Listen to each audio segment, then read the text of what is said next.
Alright, first and foremost, all praises to Yahweh, Bahashem, Yahweh Shai. Double honors to the apostles and elders at Great Millstone who rule well, and peace and blessings to the Akim across the planet who are pushing this truth in sincerity. Today I want to give a quick rundown on the 12 tribes of Israel and who they are today and why it's important. I'm going to start with the 12 tribes of Israel chart. This is Judah, who is the so-called Negro in America, Benjamin, the West Indians, Levi, the Haitians, Simeon, the Dominicans, Zebulon, Guatemalans, the Panamanians, Ephraim, Puerto Ricans, Manasseh, Cubans, Gad, North American Indians, Reuben, Seminole Indians, Naphtali, the Argentinian to Chileans, Asher, Colombians to Uruguayans, and Issachar, the Mexicans. Now, there could be full videos and long lessons on each one of these tribes given the descriptions that are in the Holy Scriptures. But today we're just going to give a quick rundown identifying each tribe and who they are today and why it's important to know it. Deuteronomy 7 and 6, it says, "For thou art an holy people," talking about Israel, "unto the Lord thy God. The Lord thy God hath chosen thee to be a special people," that's Israel again, "unto himself above all people, above every other nation that are upon the face of the earth," everybody else that is outside of Israel. In 2 Ezra 54, it says, "And after these, Adam also, whom thou madest Lord of all thy creatures, of him come we all, and the people also whom thou hast chosen." And this is exactly why the Apocrypha is important, because it has little gems like this inside of it, right, that let you know that there is an order amongst everything on planet Earth, even the nations of people. And Israel, being a special people to the Most High, they're above all other people. "All this have I spoken before thee, O Lord, because thou madest the world for our sakes." And there it is, the world, the Eden, planet Earth, was made for Israel.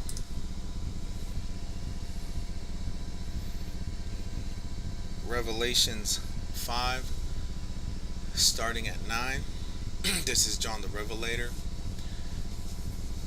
"And they sung a new song, saying, Thou art worthy to take the book and to open the seals thereof. For thou wast slain, and hast redeemed us to God by thy blood out of every kindred and tongue and people and nation, because Israel was scattered to all four corners of the earth to serve captivity for breaking the law, statutes, and commandments of the Most High." Revelations 5 and 10, "And has made us unto our God kings and priests, and we shall reign on earth."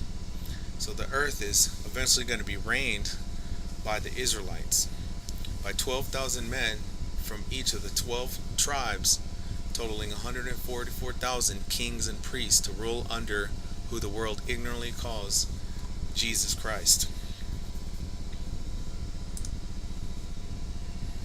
Revelation 7 and 5. In Revelation 7 and 5, they start showing or describing the sealed men of each tribe, starting with Judah on down. 7 and 5, "Of the tribe of Judah were sealed 12,000. Of the tribe of Reuben were sealed 12,000. Of the tribe of Gad were sealed 12,000. Of the tribe of Asher were sealed 12,000. Of the tribe of Naphtali were sealed 12,000. Of the tribe of Manasseh were sealed 12,000. Of the tribe of Simeon were sealed 12,000. Of the tribe of Levi were sealed 12,000. Of the tribe of Issachar were sealed 12,000. Of the tribe of Zebulon were sealed 12,000. Of the tribe of Joseph were sealed 12,000. Of the tribe of Benjamin were sealed 12,000.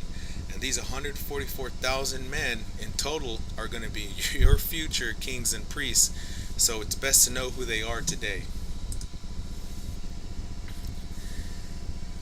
Now in 2 Ezra 13 and 40, it lets you know that 10 tribes actually left the old world and came to the new world. Now, like I said, we could elaborate on this in a future video, but we're going to try to stick to the point, stick to the chart today. 40. Those are the 10 tribes which were carried away prisoners out of their own land in the time of Hosea the king, whom Salmanasar the king of Assyria led away captive, and he carried them over the waters, and so they came into another land. That another land is talking about America, right? Also, where those were the 10 tribes of the northern kingdom, the southern kingdom, that's this kingdom right here, the northern kingdom, those are the 10 tribes that they're speaking of. And as far as the southern kingdom goes, they were later picked up on the west coast of Africa, sold by the Hamites, the so-called Africans, into slavery to be brought to the Americas. Alright, so we're going to start at 49, Genesis 49, 1. And Jacob called unto his sons and said, Gather yourselves together, that I may tell you that which shall befall you in the last days. 2. Gather yourselves together, and hear, ye sons of Jacob, and hearken unto Israel your father. 3. Reuben, thou art my firstborn, my might, and the beginning of my strength, the excellency of dignity, and the excellency of power. Now, Reuben, right, firstborn, is the so-called Seminole Indians. Right. Bringing up this website, semtribe.com/history. I just want to bring up 2 quick points.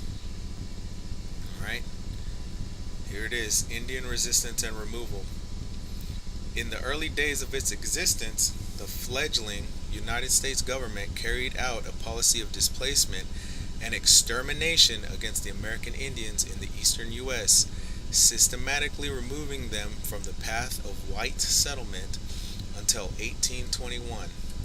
Florida remained under the control of the government of Spain, but the U.S. territories of Georgia, Alabama, and Louisiana were its covetous next-door neighbors. It was clear that the U.S. wanted the Spaniards out of Florida and was willing to consider any means, including warfare, to acquire the rich land. Down here, no surrender.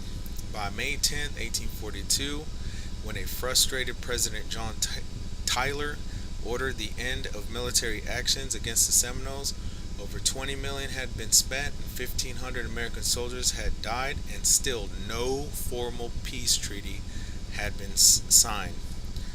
Survival in the swamp.